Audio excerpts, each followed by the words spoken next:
And he brought up Adasa, that is Esther, his uncle's daughter, for she had neither father nor mother, and the maid was fair and beautiful, whom Mordecai, when her father and mother were dead, took for his own daughter. Long ago, there lived a young girl named Esther. Esther was raised by her older cousin Mordecai because both of her parents had died. As Esther grew up, she became more and more beautiful. A time came when the king of the land was looking for a wife. Of all the girls in his kingdom, the king was most pleased with Esther, so she became queen.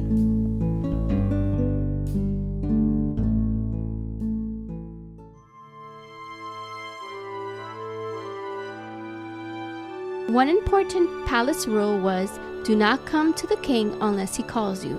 If anyone, even the queen, displeased the king by breaking this rule, the person could be sentenced to death.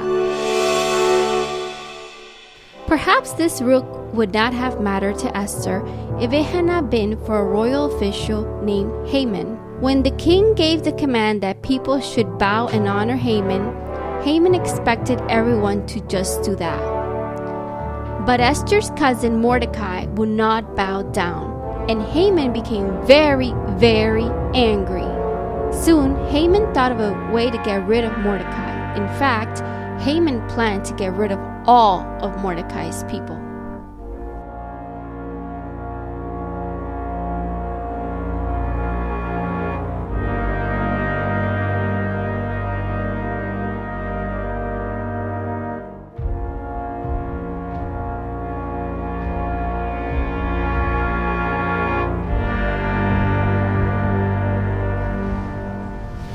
O king, there is a certain group of people living among us. They are different from us and do not obey our laws. If it pleases the king, issue a decree that we may get rid of them once and for all. Sadly, the king agreed to Haman's evil plan. Thank you, Your Majesty.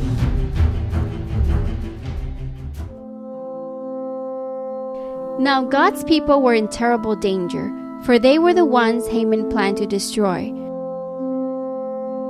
When Esther heard of the plot, she was upset and afraid.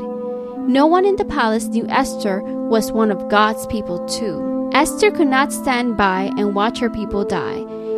But what could she do? Esther asked all her friends to pray with her. She knew God could help her be brave.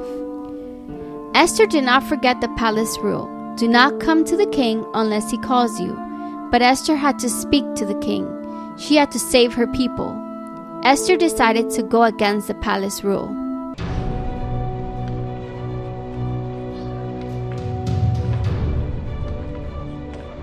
I have to see the king. You can't see the king go, you will die.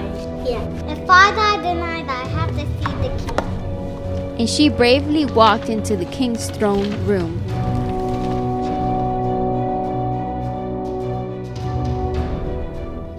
The king was pleased when he saw Esther standing before him. He extended his scepter to her. This was a sign that her life would be spared.